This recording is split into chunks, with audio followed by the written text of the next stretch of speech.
சிறப்பாக இருக்க முடியும். அதே மாதிரி உங்கள் விக்டர் சார் வந்து என்ன செய்கிறாங்கன்னா அதை பொறுப்பாக கொண்டு போய்கிட்டு இருக்காங்க. அதற்கு உதவியாக இருப்பவர்கள் மற்ற உதவி ஆசிரியர்கள் அனைவருக்கும் என்னுடைய பாராட்டுகள் இந்த நேரத்தில் நான் தெரிவித்துக் கொள்கிறேன். நம்ம எல்லாருக்குமே தெரியும், எல்லாம் 5 விரல்களும் ஒன்று சேர்ந்தா தான் எந்த வேலையுமே நம்ம என்ன செய்ய முடியும். அதனால ஒரு பள்ளியில் வந்து சிறப்பாக இருக்கணும் அப்படின்னா அனைத்து ஆசிரியர்களும் என்ன செய்யணும் அப்படின்னா சிறப்பாக இருக்கணும், சேர்ந்து இருக்கணும், ஒற்றுமையாக இருக்கணும். இந்த ஒற்றுமையை நம்ம யூனியன்ல நான் பார்க்குற ஒரு முக்கியமான பள்ளிகள் இந்த பள்ளி. அதற்காக கிளாப் பண்ணுங்க எல்லாருமே. ஏன்னா ஆசிரியர்கள் எல்லாருமே என்னன்னா ஒருத்தருக்கு ஒருத்தர் அவ்வளோ ஒரு விட்டு கொடுக்காம. இப்போ இந்த கேட்டேன் சார்ட்ட, இதெல்லாம் என்ன சார் எப்படி ரெடி பண்ணியிருக்கீங்க? இந்த ப்ரேயர் வந்து நிறைய இடங்களில் தப்பாக நடக்கும். நான் நிறைய திட்டுவேன். நான் எங்க ப்ரேயர் தான் முக்கியமானது, சுற்றி பேரண்ட்ஸ் நின்று பார்த்துக்கிட்டு இருக்காங்க, தப்பாக என்ன செய்யக்கூடாது, பிள்ளைங்கள்லாம் பேசக்கூடாது அப்படின்னு. ஆனால் உண்மையிலேயே இது ஒரு பிரிண்ட் அவுட் எடுத்திருக்கீங்க. இதை வந்து நான் அடுத்த மீட்டிங்கில் நாங்கள் நிச்சயமாக என்ன செய்வோம், நாங்கள் ஒரு பாராட்டுக்காக என்ன செய்ய போகிறோம் அப்படின்னா சொல்ல போகிறோம். இதை மாதிரி என்ன செய்வாங்க மற்ற ஸ்கூல்ஸுமே ஃபாலோ பண்ணுவாங்க. அதை யார் பிரிண்ட் அவுட் எடுத்து அப்படின்னு சொன்னது சார், அவருக்கு ஒரு பாராட்டுகளை தான் இப்போ நான் சொல்லிக்கிறேன். நான் ஏன்னா காலையிலேயே அதே சிந்தனை இருக்கு பாருங்க. ஸ்கூலு நம்ம போனோடனே ப்ரேயர் நடத்தணும், அந்த ப்ரேயருக்கு என்னென்னலாம் மாணவர்களை செய்ய சொல்லணும் அப்படிங்கிறத பிரிண்ட் அவுட் எடுத்துகிட்டு வந்திருக்காங்க. எல்லா டீச்சர்ஸுமே ஹெல்ப் பண்ணுறீங்க. ஒவ்வொருத்தரை பற்றி எனக்கு தனியாக தெரியும் போது உண்மையிலேயே அவங்க எல்லாருமே நான் தனித்தனியாக நம்ம எல்லாருமே பாராட்டுவோம். நாங்கள் சார் சொன்ன மாதிரி அம்மா வந்த உடனே நாங்கள் என்ன அப்படின்னு சொன்னால் என்எம்எம்எஸ் வந்து முக்கியத்துவம் நாங்கள் இல்லை, உங்கள் எல்லா ஆசிரியர்களும் தான். சரிங்களா? நாங்கள் வந்து ஒரு வழிகாட்டுதல் தான் நாங்கள் செஞ்சுக்கிட்டு இருக்கோம். உங்களை வழி நடத்தி செல்பவர்கள் யார் அப்படின்னா உங்களுடைய ஆசிரியர்கள் தான் செஞ்சுக்கிட்டு இருக்காங்க. அதனால் என்எம்எம்எஸ் வந்து முதல்ல இப்போ தான் ஆரம்பிச்சிருக்கோம். அதனால் நம்ம வந்து ஜெயிக்கிறோம் தோக்குறோம் அப்படிங்கிறதெல்லாம் இல்லை. காம்படிஷன் அப்படின்னா அதில் என்ன செஞ்சுக்கிறோம், நம்ம எல்லாருமே கலந்துக்கிறோம். வர்ற உலகம் பார்த்தீங்கன்னா எல்லாமே என்னது போட்டித் தேர்வுகள் அப்படிங்கும்போது மெட்ரிகுலேஷன் பையன் தான் போட்டித் தேர்வுகள் எழுதணும்னு அவசியம் கிடையாது. நம்ம ஸ்டூடெண்ட்ஸுமே நிச்சயமாக என்ன செய்யணும், போட்டித் தேர்வுகளில் வெற்றி பெறணும். அப்படிங்கிறதுக்காக தான் என்எம்எம்எஸ்க்காக நம்ம என்ன செஞ்சோன்னா உங்களுடைய பட்டதாரி ஆசிரியர்கள், மற்ற பள்ளிகளில் இருக்க பட்டதாரி ஆசிரியர்கள் எல்லாரையுமே ஒன்று சேர்த்து என்ன செஞ்சோம் அப்படின்னு சொன்னால் ஒரு இடத்துல அமர்த்தி நம்ம என்ன செய்யணும், கிளாஸ் எடுக்கணும் அப்படின்னு சொல்லி நாங்கள் எடுத்தோம். அதனால் அதற்கு உதவிய மற்ற பள்ளி ஆசிரியர்கள், ஜெரால்டு சார், இன்னும் நிறையா டீச்சர்ஸ் இருக்காங்க, அவங்களுக்கும் நம்ம என்ன செஞ்சுக்கணும், இந்த நேரத்தில் ஒரு நன்றி நாம் என்ன செய்யணும் தெரிவித்துக் கொள்கிறோம்.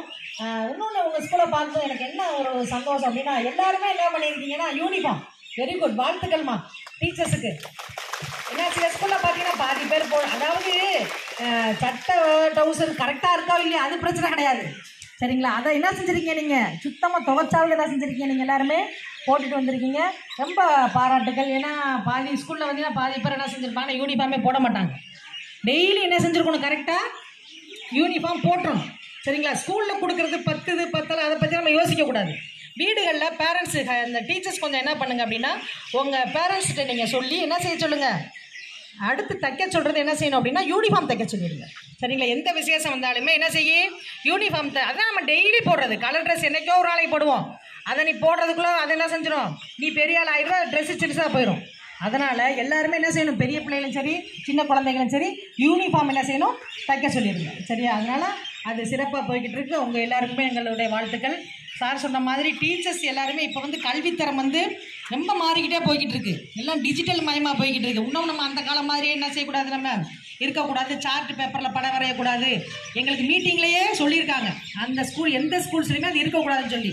ஆனால் அலங்காநல்லூர் வருவாங்கன்னு எதிர்பார்த்தோம் நாங்கள். ஆனால் அலங்காநல்லூர் ஒன்றியத்துக்கு அவங்க வரல, மற்ற ஒன்றியத்துக்கு போயிருக்காங்க. ஆனால் நாங்கள் சொன்னோம் எங்கள் ஸ்கூலுக்கு வந்தீங்கன்னா எந்த ஸ்கூல்லையுமே எல்லாமே டிஜிட்டல் மயமாக தான் இருக்குது. எல்லாம் லேப்டாப் காட்டுறாங்க டீச்சர்ஸ். உங்களுக்கு 1ஆம் கிளாஸ் என்னடா லேப்டாப்லாம் காட்டுறாங்களா சாரு, மிஸ் காட்டுறாங்களா? இல்லம்மா, அது ஸ்மார்ட் போர்ட்ல பாப்பாங்க. ஸ்மார்ட் போர்ட் பரவாயில்ல. நம்ம பெரிய டிவில பாப்போம்ல, சொல்லு, பெரிய டிவில பாப்போமா இல்லையா, அதைத்தான் அம்மா கேக்குறாங்க. அந்த கிளாஸ் டீச்சர்ஸ் ஸ்மார்ட் போர்டுல தனித்தனியாக என்ன வச்சிருக்கணும், எல்லாருமே கட்டாயமாக லேப்டாப் கையில் இருக்கணும். சரிங்களா? லேப்டாப் இல்லாமல் இப்போ எதுவுமே இப்போ எல்லாரும் காலையில் பார்த்தேன் செல்ஃபோனை தூக்கிக்கிட்டே அலைகிறீங்க. என்ன எங்கேயாவது சிக்னல் கிடச்சிடாதா, எங்கேயாவது நம்ம அட்டண்டன்ஸ் போட்டுற மாட்டோமான்னு சொல்லிட்டு. அதே மாதிரி எல்லார் கையில் என்ன இருக்கணும், நோட்ஸ் ஆஃப் லெசன் நோட்டு எப்படி முக்கியமோ அதே மாதிரி கையில் என்ன இருக்கணும், டீச்சர்ஸ் லேப்டாப் வச்சுருங்க. உங்கள் வகுப்புக்கு என்ன செய்யுங்க, சார் சொன்ன மாதிரி இந்த பாருங்கள், முத நாளே பிரிண்ட் அவுட் எடுத்துகிட்டு வர மாதிரி முத நாள் என்ன சப்ஜெக்ட் நீங்கள் நடத்த போகிறீங்களோ, நோட்ஸ் ஆஃப் லெசன் என்ன எழுதியிருக்கீங்களோ அதோட அது சம்மந்தமான வீடியோக்கள் அல்லது என்ன நீங்கள் உங்களுக்கு காட்சி பொருள்கள் இருக்கோ எல்லாத்தையுமே யூடியூப்ல என்ன செஞ்சுருங்க, நீங்கள் எல்லாருமே டவுன்லோட் பண்ணிடுங்க. ஏன்னா உங்களுக்கு இங்கே வரும்போது என்ன கிடைக்காது, சிக்னல் கிடைக்காது, யூடியூப்பை வந்து நீங்கள் டவுன்லோட் பண்ண முடியாது. ஆனால் டவுன்லோடு பண்ணின ஒரு மேட்டரை நம்ம என்ன செய்யலாம், பார்க்கலாம். சரிங்களா? அதனால டீச்சர்ஸ் கட்டாயமாக எல்லாருமே எனக்கு முடியும் முடியாதுன்ற ரீசன்ஸ்லாம் என்ன செய்யக்கூடாது, சொல்லக்கூடாது. எல்லார் கையிலையுமே ஸ்மார்ட் போர்டுங்கிறது தனி, ஆனால் எல்லாருடைய கையில் என்ன இருக்கணும், லேப்டாப் இருக்கணும். பையன் லேப்டாப் இருக்கணுன்ற டீச்சர்ஸ் சொல்லுங்க. இருக்கு. Very good very good. டீச்சர்ஸ்க்கு ஒரு கிளாப் பண்ணுங்க எல்லாரும். நமக்கு தான் அந்த லேப்டாப் வச்சுருக்காங்க அப்படின்றாங்க. Very good. அதனால நோட்ஸ் ஆஃப் லெசன் என்ன நடத்துறீங்களோ அதை தான் பார்க்க போகிறோம். சார் சொன்னாங்க நம்ம கரெக்ட் டைமுக்கு வர்றோம், கரெக்ட் டைமுக்கு போகிறோம் அப்படிங்கிறது கிடையாது. அந்த கரெக்ட் டைம் நேரத்தில் நம்ம குழந்தைகளுக்கு நம்ம என்ன கற்றுக் கொடுத்தோம், என்ன அவங்க வந்து தெரிஞ்சுக்கிட்டாங்க அப்படிங்கிறது தான் நமக்கு முக்கியமானது. அதனால் நிறைய நீங்கள் தெரிஞ்சுக்கணும் அப்படின்னு சொன்னால் நிச்சயமாக என்ன செய்யணும், நிறைய விஷயங்கள் உங்களுக்கு கற்றுக் கொடுப்பாங்க உங்கள் டீச்சர்ஸ். லேப்டாப் காட்டுறது நல்லா இருக்கா இல்லையா? நிறுத்திடுவோமா இருக்கட்டுமா? இருக்கட்டுமா? லேப்டாப் காட்ட சொல்லுவோமா? Very good. பாருங்கள் குழந்தைகளோட முகத்தில் எவ்வளோ சந்தோஷம் அப்படின்னு சொல்லி. சரிங்களா? அதனால் ஆசிரியர்களுக்கு நான் வேண்டிக் கொள்வது அது ஒன்று தான். சரிங்களா? குழந்தைகளுக்கு தெரியும் நமக்கு காட்டுறாங்களா காட்டலையான்னு கூட புரியாது. ஆனால் நமக்கு என்னென்ன நம்மளால் முடிஞ்ச அளவு குழந்தைகளுக்கு நம்ம என்ன செய்ய முடியுமோ, கற்றுக் கொடுக்க முடியுமோ அவ்வளோ விஷயங்களை நம்ம என்ன செய்யணும், கற்றுக்கணும். ஏற்கனவே நம்ம எல்லாருக்குமே என்ன செஞ்சுருக்கணும், பாடத்திட்டம், குறைந்த அளவு பாடத்திட்டம் கொடுத்துருக்கோம். அந்த சிலபஸை நீங்கள் எல்லாரும் என்ன செஞ்சுருக்கணும், சரியாக ஃபாலோ பண்ணியிருக்கணும். அதை முடிச்சிருக்கணும். எல்லாருக்குமே தேர்வு உண்டு, பரீட்சையெல்லாம் இல்லைன்னா கிடையாது. நல்லா கவனிச்சுக்கோ. பரீட்சை இல்லை நம்மளை அப்படி வீட்டுக்கு அனுப்பி விட்டுருவாங்க, அதெல்லாம் கிடையாது. நிச்சயமாக எல்லாருக்குமே என்ன இருக்கு, பரீட்சை இருக்கு. அதனால பரீட்சைக்குரிய பாடங்களை டீச்சர்ஸ் என்ன செஞ்சுருங்க, நீங்கள் நல்லா கற்றுக் கொடுங்கள். அதற்கு ஒரு டிஎல்லாமா தான் எதை பயன்படுத்தணும், லேப்டாப் பயன்படுத்தணும். சரியா? அதனால அது வேற, வாசிக்க வைக்கிறது வேற. ரீடிங் நல்லா கொடுங்க. தமிழ் இங்கிலீஷ் நல்லா ரீடிங் கொடுங்க. சின்ன குழந்தைகளுக்கு நல்லா பேசிக் மேத்ஸ் பிரைமரி டீச்சர்ஸ் கொஞ்சம் கொடுங்க. மிடில் கிளாஸஸ் இருக்கீங்களா, Appar primary teachers, maths teachers கொஞ்சம். மேத்ஸ் டீச்சர் யாரு? நீங்கள் வேற. சயின்ஸு நீங்கள் எடுக்கிறீங்க சார். மேத்ஸ் டீச்சர் முக்கியமானது அல்ஜிப்ரா. சரிங்களா? நிச்சயமாக அல்ஜிப்ரா நிறைய சொல்லிக் கொடுக்கணும். அதே மாதிரி சயின்ஸ் டீச்சர் நீங்களும் நிறைய என்ன செய்யலாம், நீங்கள் லேப்டாப் யூஸ் பண்ணி நீங்கள் தான் நல்லா பயன்படுத்தணும். எக்ஸ்பெரிமெண்ட்டு செஞ்சு காட்டணும், அந்த மாதிரி பயன்படுத்தணும். அடுத்து சோஷியல் யாரு? Social English. தமிழ் இங்கிலீஷ் யாரு? English sir. நீங்கள் எடுக்கிறீங்க. Very good. ரீடிங் நல்லா கொடுங்க சார், அதுதான் மெயினானது. அடுத்து சோஷியல்.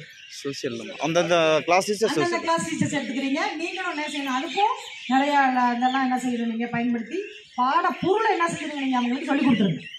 பாடப்பொருள் சொல்லிக் கொடுக்கறது வேற, வாசிக்க வைக்கிறதுங்கிறது வேற. அதை இதையும் போட்டு குழப்பிக்கிறாதீங்க. நீங்கள் பாடம் நடத்துறது எல்லா குழந்தைக்கும் ஒரே மாதிரி என்ன செஞ்சிடணும், பாடத்தை நடத்தி முடிச்சிடணும். ரீடிங் கொடுக்கறது மட்டும் தனித்தனியாக அந்த குழந்தைகளுக்கு தகுந்த மாதிரி ரீடிங் குறையா இருக்குது பிள்ளைகளுக்கு என்ன செய்யணும், நீங்கள் தனியாக இண்டிவிஜுவலாக என்ன செய்யணும், அவங்களுக்கு வாசிப்பு பயிற்சினா கொடுக்கணும். சிறப்பாக என்ன செய்யணும். அதனால மொத்தமாக இங்கேயே வச்சு பேசிட்டோம். ஒவ்வொரு தனித்தனி கிளாஸாக போகிறதுக்கு சொல்கிறதுக்கு பதிலாக எல்லாரும் தெரிஞ்சுக்கிட்டோம். நம்ம என்ன ஒளிவு மறைவெல்லாம் யாரும் கிடையாது. ஊர் மக்கள் இருக்காங்க, யார் இருக்காங்க, யார் வேணாலும் கேட்டுட்டு போட்டோம். நம்ம எல்லாத்துலேயுமே நம்ம பாசிட்டிவாக இருக்கோம். அதனால் யாருக்கு நம்ம பயப்பட தேவையில்லை. நம்ம சரியாக வச்சுருக்கோம் அப்படிங்கிறத நம்ம என்ன செய்யணும், கிளாஸ் ஹவர்ஸில் கொஞ்சம் கரெக்டாக கொண்டு போங்க. குழந்தைகளுக்கு நம்ம அதாவது கவனத்தை ஈர்க்கிற மாதிரி கொஞ்சம் பாடம் நடத்துங்க. சரிங்களா? அதுதான் முக்கியமானது. போர் அடிக்கிற மாதிரியோ சங்கடப்படுற மாதிரியோ குழந்தைகளுக்கு இருந்துடக்கூடாது. எனவே அனைவருக்கும் என்னுடைய வாழ்த்துக்களையும் பாராட்டுகளையும் தெரிவித்துக் கொள்கிறேன். இப்போ அம்மா பேசுகிறேன். அனைவருக்கும் வணக்கம். நீ பார்த்த உடனே குழந்தைகள் முகத்தில் வந்து அவ்வளோ ஒரு இதாக, இப்போ சில ஸ்கூல்ல போனால் பிள்ளைங்களோட முகத்தை பார்த்த உடனே அவங்க எதிர்காலத்தில் வந்து இப்போ ஒவ்வொரு இதுலேயும் பார்க்குறீங்க, யூடியூப்ல இதுலேயும் வாட்ஸ்அப்லாம் வந்துக்கிட்டு இருக்குது. மாணவர்கள் எந்த அளவுக்கு மோசமான நிலைமையில போயிட்டு இருக்கிறாங்கன்னு. ஆனால் இந்த பள்ளி மாணவர்கள் ஒவ்வொருத்தரும் எல்லாருடைய ஹேர் கட் பார்த்தாலே தெரிஞ்சு போயிடும். மாணவர்களுடைய ஹேர் கட்லாம் எப்படி இருக்குங்கிறது. ஏன்னா அது ஆரம்பத்துலேருந்து வர்றது தான். இங்கே நம்மள்கிட்ட இருந்து போகிற குழந்தைகள் தான் அந்த மாதிரி போகிறாங்க. ஆனால் இங்கே இருக்கக்கூடிய ஒவ்வொரு மாணவர்கள் இப்போ 6th 7th 8th பிள்ளைங்களை பார்த்தாலுமே அவங்க முகத்தில் ஒரு பால்வடி மாதிரி தான் இருக்குது. எல்லாம் ஒரு அருமை. இங்கே எப்படி இருக்கிறீங்களோ இதே மாதிரி தான் என்ன செய்யணும், இந்த ஸ்கூலை விட்டு போய் 9th 10th போகும்போதும் ஆசிரியர்கள் மேலே மரியாதை இருக்கணும். மாதா பிதா குரு தெய்வம். அதில் யாரை வச்சிருக்காங்க அந்த 4 இடத்துல? குருனா யாரு? ஆசிரியர்கள். எப்படி நம்ம தெய்வத்திட்டே அம்மா அப்பாட்ட இருக்கிறோமோ அதே மாதிரி தான் நம்ம ஆசிரியர்கள் மேலேயும் மரியாதையாகவும் பயபக்தியோடையும் இருக்கணும். அப்படிப்பட்ட பிள்ளைகள் தான் எதிர்காலத்தில் சிறந்தவர்களாக வர முடியும். நம்ம நீ என்னதான் படித்தாலும் நல்லா படிப்ப, அறிவு இருக்கும். ஆனா ஆசிரியர்களை எந்த ஒரு மாணவன் வந்து இழிவா பேசுறான்னு அவன் எந்த காலத்திலே என்ன செய்ய முடியாது, முன்னேறவே முடியாது. அதனால ஆரம்பத்துல இருந்து எல்லாரும் எப்படி அம்மா அப்பா பெற்றோர்களை மதிக்காத பிள்ளை வளர்ந்துட முடியுமா, பெரிய லெவல்ல வந்துட முடியுமா? இல்ல. அதே மாதிரிதான் தெய்வத்தை பழிச்சாலும் நம்ம வாழ்க்கையில நல்லா இருக்க முடியுமா? இல்ல. அதனால அந்த 4 பேருடைய மாதா பிதா குரு தெய்வம் அவங்கள்ட்ட எப்படி இருக்கணும், மரியாதையாவும் பக்தியோட இருக்கணும். சரியா? நல்ல பிள்ளைங்களா இருக்கிறீங்க. அது இந்த வாழ்த்து சொல்லும் போதெல்லாம் எல்லாரும் சேர்ந்து பாடும்போது ரொம்ப சந்தோஷமா இருந்தது. பிரேயர் நல்ல அருமையா இருந்தது. அதாவது நாங்க வந்து இந்த அலங்காநல்லூருக்கு வந்து இந்த வலையப்பட்டி வந்து ஒரு கடைக்கோடி இல்லை. ஆனா இவ்வளவு இந்த இதுல வந்து அவ்வளவு ஒரு கடைசியா இருக்கக்கூடிய எல்லையில இருக்கும் போது அருமையா அந்த பிரேயரை நடத்துறீங்க. அதுக்கு இந்த பள்ளியினுடைய தலைமை ஆசிரியர் மற்றும் ஆசிரியர்களுக்கு பாராட்டுகளையும் வாழ்த்துக்களையும் சொல்றேன். தேங்க்யூ.